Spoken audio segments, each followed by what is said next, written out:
This is Kelly Hoernig, and today I'm going to talk to you about color pencil. So for my pressure, I use 30%. So I want you to think of full strength in your color pencil is 100%. So I use this value so you can see how light my actual touch is, right? I mean, that's no pressure. This is 30%. So I'm going to show you about my pressure and why I like what I do. So whenever I'm working, I work in circular strokes, and I want you to think of light, light, light. If you are someone who has a hard time getting light pressure, hold back here in your pencil. You really can't do too much damage up there, you know, instead of having it like this. This you can really press the lead. So when you're working on a value scale, I want you to think of this is 0, this is 100%, this is 50, and this is about 30. Let's go a little darker. Okay, so you can see the difference there, right? So you can see how dark that is, how light, and then this is 30. So when I'm working with 30%, a lot of times I'll tell you fill or base. By that, we're just trying to get rid of the color. So, you know, if I was doing an object that I wanted to be white, so I would want to fill it first with one singular color. So this is getting rid of the background layer. Now I'm working on Canson paper, and I'm working on the rough side because I want to show you the difference of my 30% here. So this is 30%. So you can see all the texture is showing. If I was to fill this at 100%, you can see hardly any texture shows, right?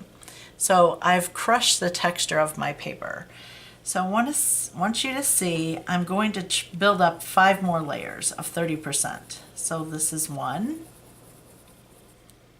2, 3, 4, 5.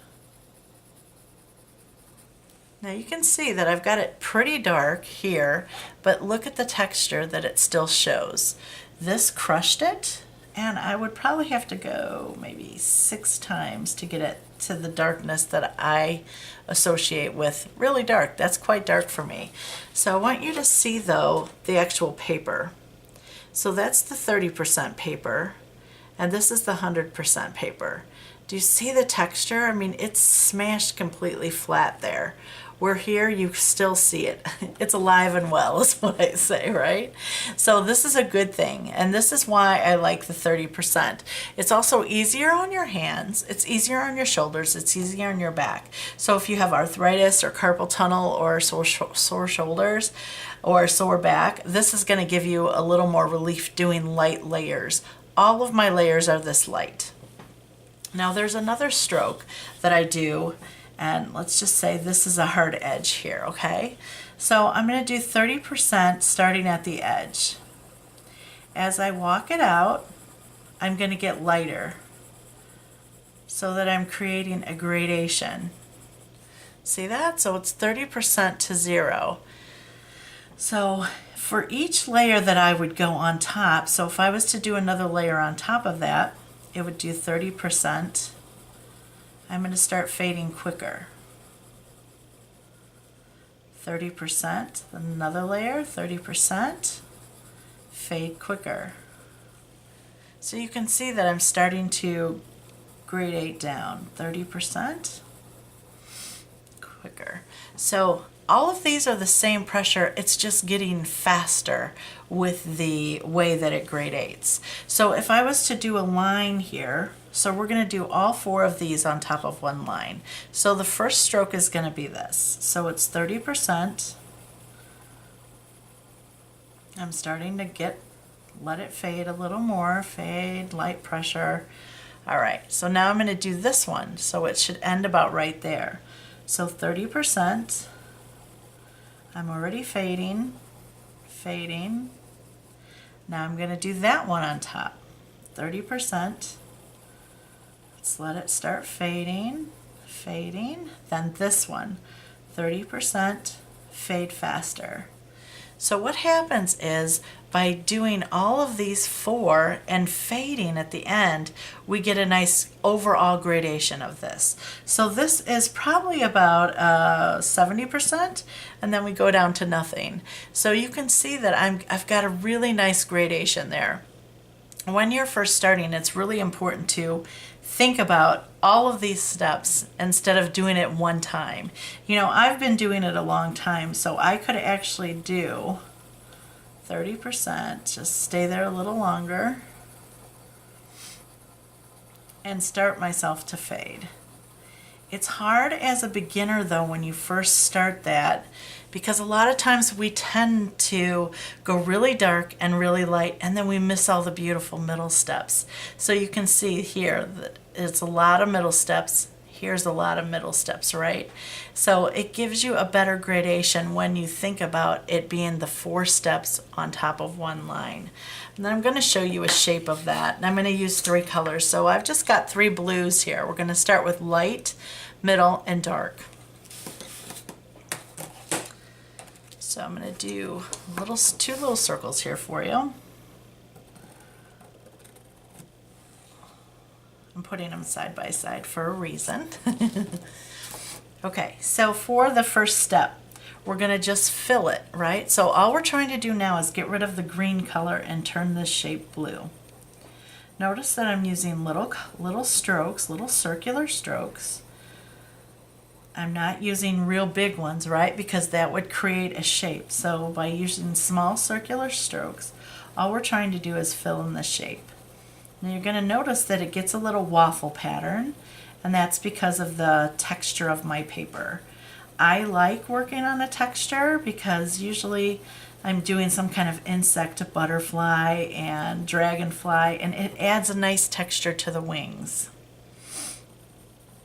Okay, so there's my first coat, right? So now what I'm going to do is use the same color and establish some values. So I want you to think of, I'm going to leave a blank ring here. For this purpose, I'm going to show you. So I'm going to leave that untouched. So now I'm going to use this stroke, that 30% to 0. So I'm going to start 30% here. As I go up to that, I'm going to fade to 0.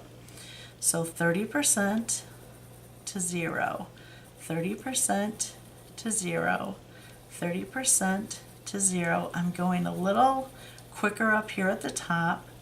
30% to 0, 30% to 0, 30%, yes, I say this in my sleep, 30% to 0, but it helps you because you're mindful of your pressure. You're mindful that, you know, you're not doing it full pressure, you're just making it graduated.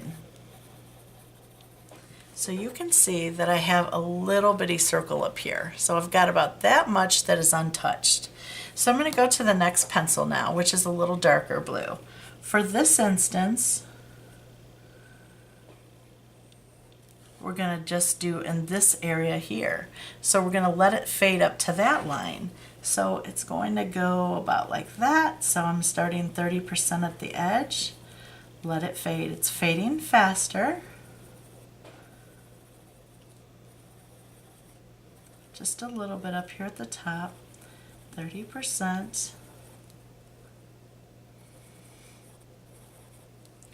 You can see, let me show you that. There you go. So you can see already that I've got a nice establishment of dark here where I don't over here.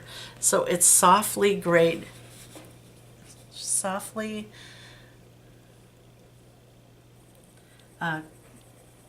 there's a soft gradation, that's what I'm trying to say. So 30% fade, 30% fade, 30% fade, and then I'm going to do just a little around the edges there.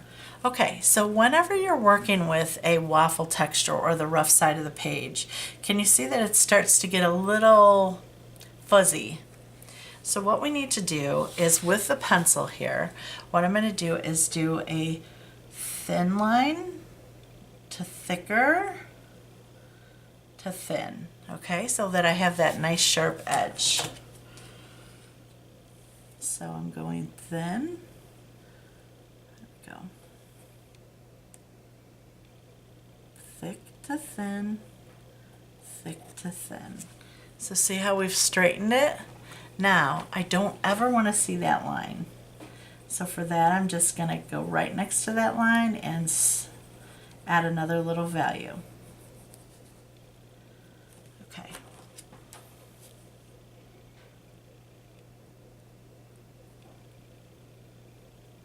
Oops.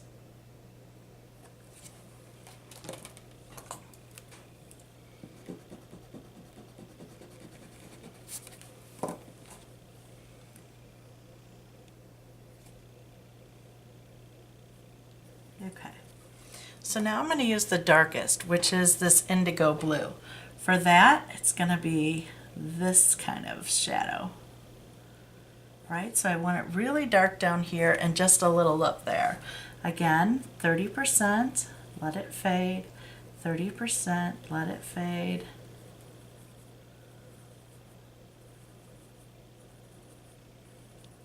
Really skinny along the top, 30%, fade upward.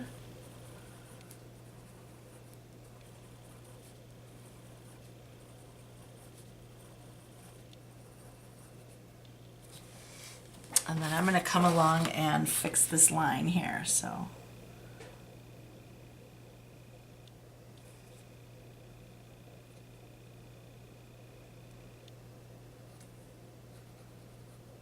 and I can see this line, this outline, so I'm going to just gently color it in there. Okay, so you can see that we've got a nice ball shape there.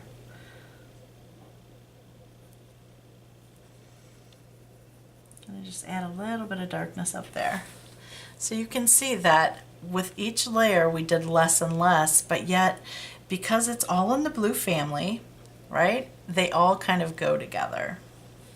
Now the last thing that I want to show you is line work. So I want you to think of a line as just a color book line, right?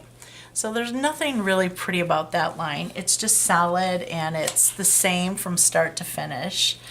Well, as an artist, we can add interest to the line with our pressure. So think of a liner brush. Okay, so here's a liner brush. We can press it flat for a fat line, or we can pull up for a skinny line, right? But for the liner, we can do thin to thick to thin all in one stroke. So I want you to think about that with a pencil. So let's do thin, thick, thin. Now isn't that a prettier line than that, right? Or we can do thick, thin, thick. So see how that kind of line versus that gives you a lot of movement. There's another way you can do that. So let's just say we put a 30% line there, right? So in the middle, what we can do is just, so I'm going to do it underneath. So it would just be a thinner line, a thinner line, a thinner line, and a thinner line. But all of this would be on top. So it would be a line here, a line in the middle, a line again in the middle, again in the middle. So you can see that that gets the darkness just like that, only it took more steps. With practice, you can do thin, thick, thin quite easily, but you have to be mindful of it. When I'm still doing a line like this, I still go thin, thick, thin. It's just a way to train my brain to thin, thick, thin, or light pressure, heavy pressure, light pressure, okay?